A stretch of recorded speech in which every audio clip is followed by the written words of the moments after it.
Before the sun rose over my quiet street, I was hiding a wounded alien queen in my garage.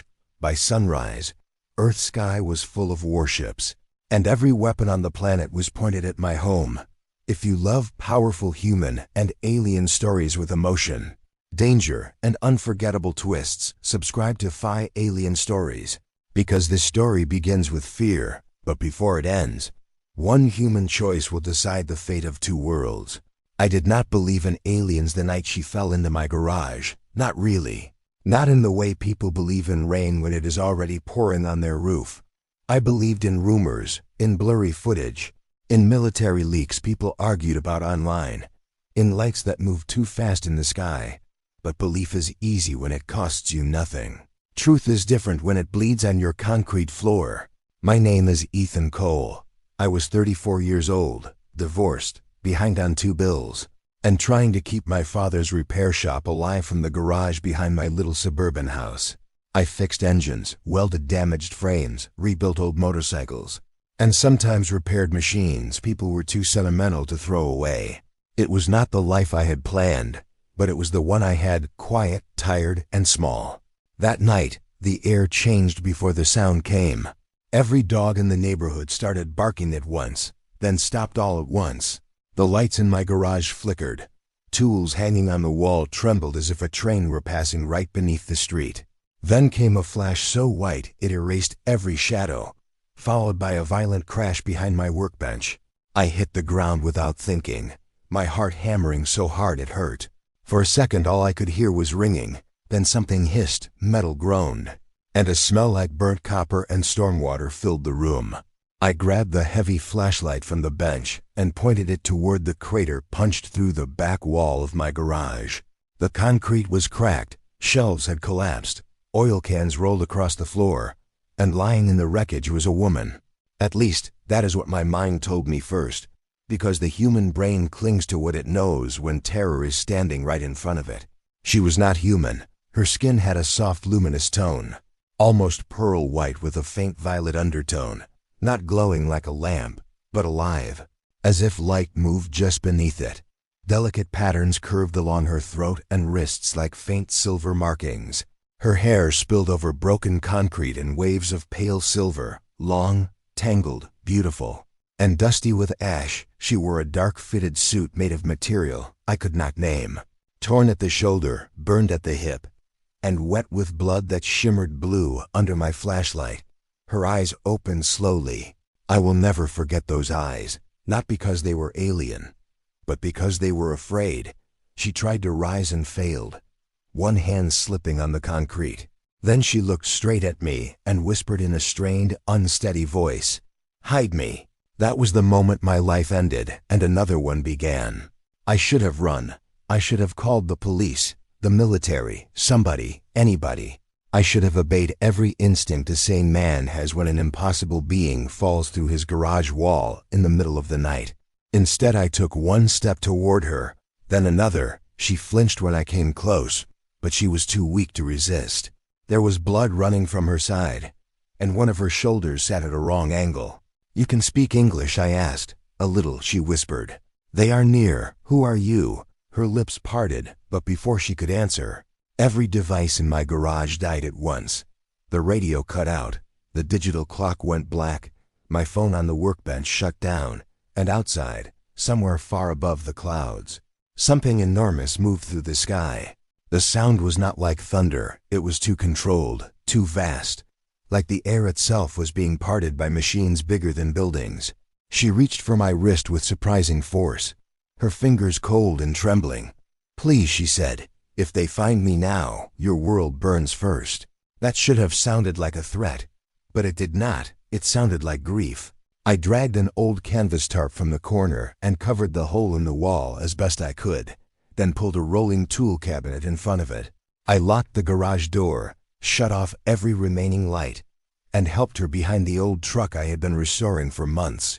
She winced with every breath, but made almost no sound. I found my first aid kit, then stopped with my hand on the box. "I have no idea if human medicine works on you," I said. She looked at me with exhausted patience, as if she had already lived through too many foolish questions. Pressure stops bleeding in every language.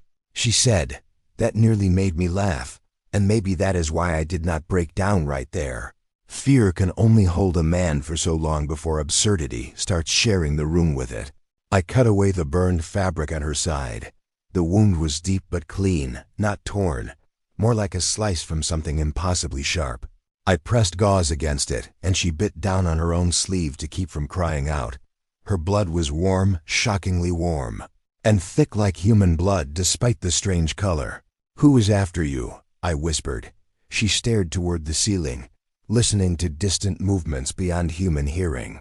"My brother," she said, "and the fleet he stole." I froze. Fleet. She turned her head and met my eyes again. "I am Queen Lyra of the Avani Dominion, rightful heir of the high orbit thrones. If he takes me before dawn, he claims my death was lawful. Then he invades every loyal world in my name." I sat back on my heels and laughed once under my breath, not because it was funny, but because the sentence was too enormous to fit inside my garage. "You are telling me a queen from space crashed into my house because your brother is trying to murder you?" "Yes," she said. "And if he finds you, Earth burns first." "Yes, why Earth?" She closed her eyes for a moment. "Because I came here on purpose." That answer stayed in the air like a blade. Outside, I heard tires on the street. Slow, cautious, not many, one vehicle, maybe two. I killed my flashlight and moved to the side window. A black SUV rolled past my house without headlights. Then another, not police, too quiet, too deliberate. My stomach dropped. "Your brother has people here." Her face hardened for the first time, beneath the pain, beneath the fear. I caught a glimpse of what a queen must look like when she remembers her crown. "He bought your powerful men long before I arrived," she said. "That is why I chose not to land." I turned back toward her. "You chose my garage by accident." "No," she said, and even wounded, even half collapsed against my tool chest. She said it with absolute certainty.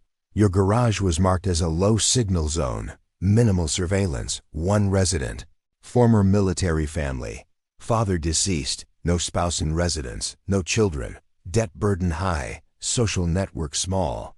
Psychological profile indicates compassion outweighs self-preservation." I stared at her in disbelief. "You profiled me." "I chose the human most likely to help," she said. "That should have offended me, maybe it did, but fear drowned it out. Because outside my house, unknown vehicles were circling, and above my world, a war one could not understand was already moving into place." "What now?" I asked. "Now," she said, "if you trust me, we survive until sunrise. If I do not," she looked at me, not coldly, not cruelly, just honestly, "then my brother finds me sooner, and your species becomes his first lesson in obedience." There are moments in life when a man realizes the universe has placed a door in front of him, and no matter which way he turns, he has already stepped through it. I brought her water. She drank carefully, as if even swallowing cost strength. I reset her shoulder while she leaned against the truck tire. And the sound she made during that was the most human sound I had heard all night, a sharp involuntary cry that echoed in the dark.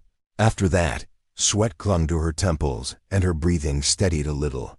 Then she asked for copper wire, a battery, and any conductive metal plate I had. "For what?" I whispered. "For a whisper," she said. I found the parts, and she assembled something on my workbench with one hand while pressing gauze to her wound with the other. Her fingers moved with practiced speed despite the tremor in them. She bent copper into angles that made no sense to me, fixed the battery against the plate, and set a small crystal chip from her torn suit at the center. "You have technology advanced enough to cross stars," I said. "And this is the emergency plan. Garage scraps." She actually smiled then. "Faint and tired, but real. The best technology in a desperate moment is whatever works, Ethan." That was the first time she said my name. And I hated how much that mattered to me. The device woke with a soft blue pulse, too dim to show through the windows. She spoke into it in a language that sounded like silver bells dragged through smoke, slow at first, then with sudden authority. I did not understand a word, but the room changed while she spoke. The air felt heavier. Charged, waiting. When she finished, she pulled the crystal free and crushed it under her heel. "Who did you call?" I asked. "Someone my brother fears," she said. The black SUVs returned an hour later. This time they stopped. I counted 3 doors opening. Then a fourth, boots on pavement, controlled, trained men who expected no resistance. I grabbed the shotgun from the closet beside the kitchen door and checked the load with shaking fingers. "You cannot fight orbital soldiers with that," Lyra said from the shadows of the garage. "Good thing I am aiming lower than orbit." I muttered. The front porch creaked. A knock came at the door. Calm, polite, almost friendly. "Mr. Cole," a man called. "Federal Security. We need to speak with you about unusual atmospheric activity in your area." I looked through the peephole. 2 men in dark civilian suits, no badges visible. 1 woman near the gate pretending to watch the street, and another shape standing by the SUV. Too still, too tall. That one was not human. I felt it in my bones before I truly saw him. I did not answer. Another knock. "Firmer now, Mr. Cole. Open the door." Behind me. From the garage entrance, Lyra spoke in a low voice. "Do not let them stall you. They are triangulating my biology. How long until sunrise?" I asked. "Too long," she said. The man outside tried again, warmer this time. "Ethan, we know you are alone. We just want to make sure you are safe." That lie made something inside me settle. Fear burned away and left anger standing in its place. Because I had been alone for a long time. And now the first people to say my name like they cared were hunting a wounded woman through my walls. I stepped back from the door and walked into the kitchen, pulled open the gas valve beneath the stove, then returned quietly to the hall. Lyra looked at me from the garage. "What are you doing?" "Changing the negotiation," I said. I opened the door just enough to be seen. Shotgun hidden behind the frame. One of the men smiled. "Practiced and false, Mr. Cole. Thank you. Now listen carefully. There's a dangerous biological entity in this neighborhood. If you cooperate, nobody gets hurt." I looked him in the eye. "Funny," I said, "because that is exactly what dangerous biological entities always say." His smile disappeared. "Move aside," he said. "No." The tall shape by the SUV moved forward into the streetlight. He was almost human in outline, but too precise, too balanced. His face smooth and pale as carved stone. His eyes reflecting light like polished metal. When he spoke, his voice carried no strain. "Number air, no warmth. Deliver the queen, human, and you will be spared the demonstration." That was my answer right there. Not because I was brave, but because I had seen enough pain in Lyra's eyes to know exactly what kind of brother sent that creature to retrieve her. I smiled at him through the crack in the door. "I have had a rough year," I said. "This is honestly the first exciting thing that has happened to me in months." Then I fired through the frame. The blast hit one of the men in the chest and threw him backward. The woman at the gate shouted. The smooth-faced thing moved with impossible speed. And I slammed the door shut, just as something struck the wood hard enough to splinter it inward. Now Lyra shouted. I hit the lighter in my pocket and tossed it down the hall. The kitchen erupted. Not a clean fireball, not a movie explosion, just a violent blooming wave of heat. Smoke, glass, and pressure that turned the front of my house into chaos. Alarms screamed through the neighborhood. Car windows shattered, and the figures outside vanished behind orange flame. I ran for the garage coughing, eyes burning. Lyra already pushing herself upright. "Can you walk?" I yelled. "I can command," she said. "Help me with the walking." We forced open the side garage exit and stumbled into the alley behind my house, just as sirens began waking the neighborhood. People shouted from windows, dogs barked again, and above us the clouds started to glow, not with dawn, with ships. At first they looked like stars appearing too early, then like moons moving where moons should not move. Then the cloud cover peeled apart, and the entire morning sky filled with silhouettes so vast my knees nearly gave out. Angular warships, elegant and terrible, each one bigger than city blocks. Their undersides lit by lines of pale blue fire. They hung over Earth in perfect silence. A silent armada stretching beyond the horizon. The whole planet had just learned it was not alone. Every phone in the neighborhood came alive at once. Every television through open windows snapped to emergency broadcasts. Every car alarm died mid-scream, and then a voice rolled across the sky itself. Not through speakers, but inside the bones of every living thing on the street. The claimant prince demands surrender of the fugitive queen. Compliance will preserve this world. Resistance will correct it. People fell to their knees. Some prayed, some screamed. One man ran into the street in his underwear, staring upward as if his mind had simply split open. Lyra swayed beside me, pale with blood loss. But when she saw the fleet, something in her expression changed from fear to fury. "He came openly," she whispered. "He thinks I am already dead." "Then prove him wrong," I said. She looked at me, and for one dangerous second there was no queen and no mechanic. Just two exhausted people standing in the alley behind a burning house while the fate of a planet pressed down on them. "You still choose this, Ethan?" she asked. I looked up at the ships filling Earth's sky. "I think this stopped being a choice when your brother decided my species was expendable," I said. She nodded once, straightened despite the pain, and touched two fingers to the base of her throat. The silver markings there flared with sudden light. A circle of air formed around us, shimmering like heat over pavement. Symbols unfolded above her head in lines of pale fire. Elegant, impossible, royal. I heard 1,000 voices at once coming from nowhere and everywhere. Confused, shocked, then rising into order. "Queen Lyra of the Avani Dominion lives," she said. "And this world stands under my protection," the sky answered. Several of the giant warships changed formation instantly, their weapons turning not toward Earth, but toward the larger vessel hanging at the highest point of the fleet. A monstrous command ship shaped like a crown split in half. Blue light gathered along its edges. Then red counterfire surged from its spine. War began above my planet without a single human government being asked for permission.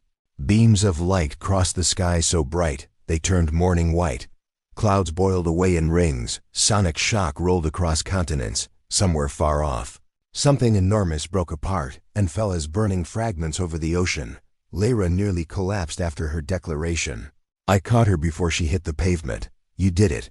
I said, "No," she whispered. "Now comes the hard part." The alley walls flickered red. 3 armored figures dropped from above in columns of light and landed in front of us with enough force to crack the pavement. Unlike the hunter at my door, these were open battle helms and carried long-bladed rifles. Their armor shone with the same pale blue fire as the loyal ships overhead. They knelt instantly. "My queen," the lead soldier said, "we have your signal. Extraction in 60 seconds. Lyra shook her head. "Negative. The prince's flagship locks on my gene pattern. If I ascend now, he fires through orbit and takes this city with me." The soldier hesitated. "Then command is requesting directive." Lyra leaned against me for one brief second, gathering strength, then stood on her own. "Directive is this," she said. "I will board the prince's flagship myself." The soldier looked up in alarm. "Majesty, that is not acceptable." "It is necessary," she said. "He built his rebellion around the image of my death, so I will give him my living face before his entire fleet. And when I take back the throne, every world that hesitated will remember who stood beside me when I had nothing." Her eyes moved to me then, "Even Earth," she added softly. "I should have let them take her then. I should have watched from the alley while history carried her away into the sky. Instead, I heard myself speak before reason could stop me. 'She is injured,' I said. 'And if she is boarding that ship, she is not going alone.'" All 3 soldiers stared at me as if a wrench on the ground had announced itself king of the stars. Lyra did not laugh. She simply studied me, tired, amazed, and maybe a little saddened by how predictable I had become to her. "You would die there, Ethan," she said. "Maybe," I answered. "But I would die a lot faster down here if your brother wins." For the first time since she fell through my garage roof, the Queen looked at me not as a calculation, not as a shelter, not as a useful human choice, but as an equal soul standing at the edge of fear and refusing to step back. Then she reached for my hand. "Come with me," she said. The extraction craft descended like a blade of light and opened at the alley mouth. Neighbors watched from windows, from lawns, from rooftops, frozen between terror and disbelief as I climbed aboard beside an alien queen while Earth burned with reflected war above us. As the craft rose, I looked down at what had been my life, my damaged garage, my broken house, my street full of frightened people. The little world that had once been enough And I realized something strange. I was not leaving it behind. I was carrying it with me, because every empire, every throne, every warship in the sky had forgotten one simple truth about humans. We are small until the moment someone gives us a reason not to be. The prince's flagship towered above us like a floating continent. Wounded by loyalist fire but still deadly, our craft shook under nearby impacts. Warning lights flashed along the walls, and Lyra stood braced against the turbulence, pale, bleeding, magnificent. "You are quiet," she said. "I am thinking this is not how I expected my week to go," I said. That earned me a breath of laughter from her, soft but real. When we docked, the doors opened onto a hall of black metal and cold white light. Alarms pulsed, soldiers ran, smoke drifted from ruptured panels. And at the far end, beyond shattered guard lines, beyond the great doors of the command chamber, waited the brother who had tried to kill a queen and threaten a world. Lyra drew herself to full height. "Stay behind me, Ethan," she said. "Not a chance," I answered. We walked forward together. And for the first time in the history of either species, a human mechanic from a broken garage on Earth entered the throne war of the stars at the side of an alien queen. By the time this was over, the sky above my world would never look ordinary again. And neither would I. Ending tease for next part. If you want the next part, where Ethan and Queen Lyra face the prince inside the flagship, where the throne war turns personal, and where humanity makes its first impossible move among the stars, subscribe to Alien Stories, because this was only the beginning.